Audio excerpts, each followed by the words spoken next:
চার ধরনের মানুষের কুরবানি আল্লাহর কাছে কবুল হয় না। চার প্রকার মানুষের কুরবানি আল্লাহর কাছে কবুল হয় না। এক নাম্বার হলো কুরবানি যে দিবে তার নিয়ত থাকতে হবে একবার ইখলাস, খালিস লিল্লাহি। কার জন্য?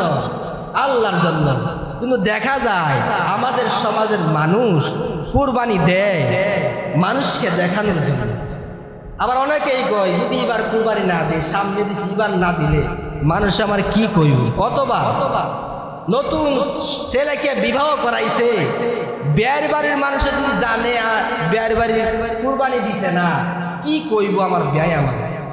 এই জন্য মানুষকে দেখানোর জন্য অনেকেই কুরবানি দেয়। কথা বলেন ঠিকই না? কুরবানি মানুষকে দেখানোর জন্য নাকি আল্লাহর জন্য? চার প্রকার মানুষের কুরবানি আল্লাহর কাছে কবুল হয় না। এক নম্বর হলো যার নিয়তের মধ্যে বেজাল আছে, যার কুরবানি দেয় মানুষকে দেখানোর জন্য, যার কুরবানিটা হয় এবার যদি কুরবানি না দেয় মানুষ আমাকে কি বলবে, মানুষ কি বলবে, ওই নিয়ত নিয়ে যদি কুরবানি দেয় আল্লাহ কই তোর কুরবানি হবে ঠিক, জবাই হবে, আমি আল্লাহর কাছে তোর কুরবানি কবুল হবে। আল্লাহর জন্য কুরবানি দিতে হবে। ইব্রাহিম কার জন্য দিছে? আল্লাহকে খুশি করার জন্য, লিল্লাহি, আল্লাহর জন্য যার কুরবানিটা হবে তার কুরবানি আল্লাহর জন্য কবুল হবে। নিয়তটা সহি চাই। এই জন্য যারা কুরবানি দিবেন আপনাদের নিয়ত একেবারে বিশুদ্ধ, আল্লাহর জন্য কুরবানি, অন্য কারো জন্য। দুই নাম্বার হলো যার টাকার মধ্যে বেজাল আছে। আপনি কুরবানি দিলেন সুদের টাকা, ঘুষের টাকা, হারাম টাকা দিয়া, বাজারে গিয়া বিশাল বড় গরু কিনছেন কিন্তু টাকা সব অবৈধ টাকা, তোমার কুরবানি কবুল হবে না। গরু জবাই হবে ঠিক, মাগার কুরবানি কবুল হবে। আপনি গরু জবাই দিছেন, গুস্ত খাইছেন, কুরবানি কবুল হইল না, বলেন তো কুরবানি দেওয়ার কোনো মানে আছে? হ্যাঁ, এই জন্য যারা কুরবানি দিবেন টাকাটা যেন বিশুদ্ধ হয়, হালাল হয়, হালাল উপার্জন থেকে যেন আল্লাহ রাস্তায় কুরবানি দেন। এই জন্য যার টাকার মধ্যে বেজাল আছে নবী বলেন তার কুরবানি কবুল হবে না। মানুষকে দেখানোর জন্য, লোককে বাহবা দিবে, বাজারে গিয়া বড় বড় গরু কিনছে, পুরা লক্ষণ তলার মধ্যে যদি কেউ কুরবানি দেয় আর আমাদের এলাকার মধ্যে যদি মনে মনে কেউ এইরকম নিয়ত করে এইবার আমাদের এলাকা আমার চাইতে কেউ যেন বড় গরু কিনতে না, এবার দেখায় দেয় মানুষ কত বড় গরু আমি কুরবানি দিতে পারি। নিয়তটা হলো মানুষ দেখবে, বাহবা দিবে, আমাদের নেতা বড় কুরবানি দিছে, তো মানুষই দেখলো আপনিই গুস্ত খাইলেন, মাগার আল্লাহর কাছে কবুল হইল না। এটার কোনো মানে আছে? কথা বলেন না। তিন নম্বর হলো আপনি যেই পশুটা জবাই করবেন, কুরবানি দিবেন, ওই পশুটা বয়স হতে হবে। বয়স কি? হাদিস শরীফের মধ্যে আছে যদি কেউ একটা ছাগল কুরবানি দেয় ওই ছাগলের বয়স 1 বছর অতিক্রম করতে হবে। 1 বছর থেকে যদি 1 দিন কম হয় তোমার কুরবানি কবুল হবে না। এই জন্য যারা হাটে গিয়া গরু ছাগল কিনবেন বয়সটা যাচাই করবেন, ছাগলের 1 বছর হয়েছে কিনা। ছাগলের দুম্বা 1 বছর আর গরুর জন্য 2 বছর।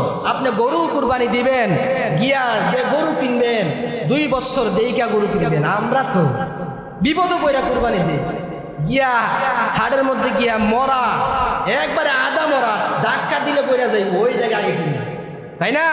তাতে অল্প টিয়ার ভিত্তিক কুরবানি হয়ে যায়। এরকম অনেকে করে না?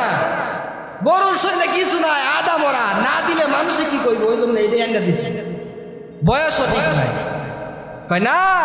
তোমার ওই কুরবানি আল্লাহর কাছে কবুল হবে না। যারা গরু কিনবেন বাজারে গিয়া 2 বছর হতে হবে গরুর জন্য। গরুর বয়স কত বছর? 2 বছর হইতে হইবে।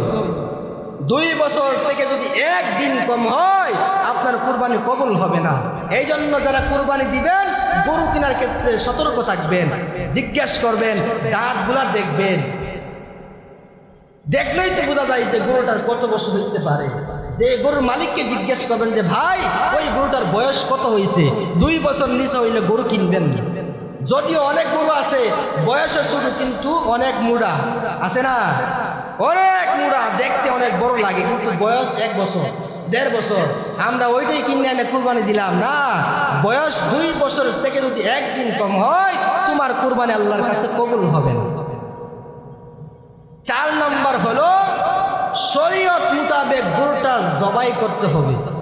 আপনি যে গরুটা জবাই করবেন শরীয়তের নিয়ম অনুযায়ী আপনি গরু জবাই করতে হবে। অনেক সময় দেখা যায় একটা গরুরে জবাই করবে 5-7 জনে দইরা প্রায় 10-20 মিনিট ওই গরুটার জমিনে শোয়া দম ধরে রাখে, আছে না?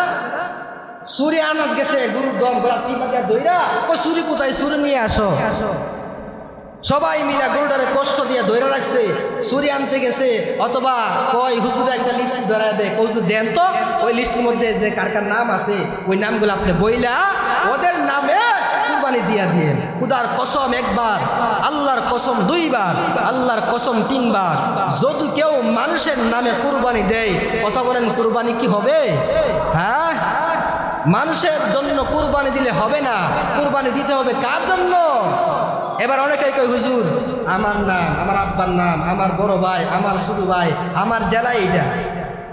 এক জায়গায় এক হুজুরকে একটা লিস্টি ধরায় দিছে, একবার ইউনিয়ন জেলা তারা সহ লিখে দিছে যে আমার নাম আব্দুল্লাহ, আমার ইউনিয়ন অমুক, আমার জেলা ওইটা, আমার থানা ওইটা। হুজুর কই ওইটাই জানা লাগে। এবার উনি কয় আমার নামে তো অন্য জেলায় আরেকজন লোক থাকতে পারে না, এই জন্য আমার জেলায় যেহেতু আমি কুরবানি দিব, আমার জেলা আমার নাম সহকারে আমার পক্ষ থেকে কুরবানি দিয়ে দিব। দেখেন তো একটা গরুরের জমিনে শোয়া কষ্ট দিয়া লিস্টি ধরে আছে, এক নিয়তে আল্লাহর জন্য আল্লাহর নামেই কুরবানি দিবেন, অন্য কোন নাম চলবে না। দিতে পারেন পক্ষ থেকে, নাম না। অনেক গ্রাম হচ্ছে গিয়ে হুজুর আমরা 7 ভাইয়ের নামে আর আল্লাহর নামে কুরবানি দিয়ে দিই, আমরা 7 ভাইয়ের নামে আর আল্লাহর নামে কুরবানি দিয়ে দেয়। অনেক গ্রাম অঞ্চল ওইগুলা চলে না। যদি আল্লাহর নাম ছাড়া অন্য কারো নাম শরীক করেন কুরবানি হবে সুজা, কোনো নাম নাই, একমাত্র আল্লাহর নামে কুরবানি দিয়ে বাস। এইবার আপনি কুরবানি দিলেন, আপনি ধনী মানুষ, আপনি অনেক টাকাওয়ালা, আপনি কুরবানি দিছেন, কুরবানি দেওয়ার পরে মাশাআল্লাহ আপনি কুরবানি গরু কিনছেন, দিয়া ওইখানে মোবাইল নিয়া এবার কই ভাই গরুর দাম কত, কই 2 লাখ। চিন্তা করে 2 লাখ যদি হয় বাইরে হলে গুস্ত কতটুকু হইব? এখন যদি কই গুস্ত 5 মণ, 750 টাকা কেজি কইরা কি করে পুরন দেয়, গুণ দেয়, কদি ওই যে 2 লাখ টাকা কিনবো, গুস্ত আর টাকা কিনলে হয়েছে কি আছে না? অনেকে গিয়া হিসাব করে যে 2 লক্ষ টাকার গরু, টাকার গুস্ত আর টাকা গিয়া মিলে কি না, এই হিসাব মিলে গরু কিনে, ঠিক না? এইরকম কি করবেন না, গিয়া হাটের মধ্যে গিয়া পছন্দ কইরা সবচেয়ে সুন্দর গরু বয়স যাচাই কইরা আল্লাহর জন্য আইনা কুরবানি দিবেন। আল্লাহ যতটুকু গুস্ত হয়তো আলহামদুলিল্লাহ, তাই না? কুরবানি হবে কার জন্য? আল্লাহর জন্য। আল্লাহ কয় ও নবী আপনি জানায় দেন, কুল ইন্না সলাতি ওয়া নুসুকি ওয়া মাহইয়ায়া ওয়া মামাতি লিল্লাহ, কুল ইন্না সলাতি ওয়া নুসুকি ওয়া মাহইয়ায়া ওয়া মামাতি লিল্লাহ লিল্লাহি রাব্বিল আলামিন। আল্লাহ কই নবী গো আপনার নামাজ, আপনার জীবন, আপনার কুরবানি লিল্লাহ, বলেন কার জন্য? কুরবানি আল্লাহর জন্য দিবেন, আল্লাহর জন্য কুরবানি দিবেন। এই জন্য আমরা সবাই আল্লাহর রাস্তায় আল্লাহর জন্য কুরবানি দেব। কুরবানি দেওয়ার পর গোশতগুলা যাই হবে বন্টন কইরা একা নিজেও সব খাইতে পারেন, আবার সবাইকে দিতে পারেন, দেওয়াটাই উত্তম, ভালো না? আপনার আশেপাশে কত গরিব মানুষ আছে কুরবানি দিলে এক টুকরা গোশত পাই না। আল্লাহ পাক আপনারা টাকা দিছে, আপনি আল্লাহর দেওয়া টাকা দিয়া কুরবানি দিলেন, কুরবানি দিয়া দিছেন, আল্লাহ পাক কি গোশত নিবে? হ্যাঁ, আচ্ছা বলেন আমরা কি 5 কেজি গোশত বাইচা বলে আল্লাহ ওই 5 কেজি গোশত আপনারা দিলেন দেই, আল্লাহ গোশত নেয়?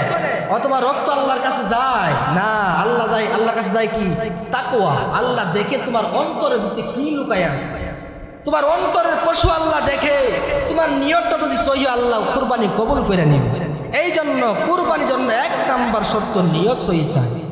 এরপরে কুরবানি দেওয়ার পরে আপনার আশেপাশে যেই মানুষগুলো আছে, গরিব দুঃখী কত মানুষ আছে না, টাকা নাই, বছর যায় 1 কেজি গোশত কিনা খাইতে পারে না, আপনি ওদেরকে দিয়া দিবেন, আল্লাহ খুশি হইয়া আপনাকে সব দিয়া দিবেন।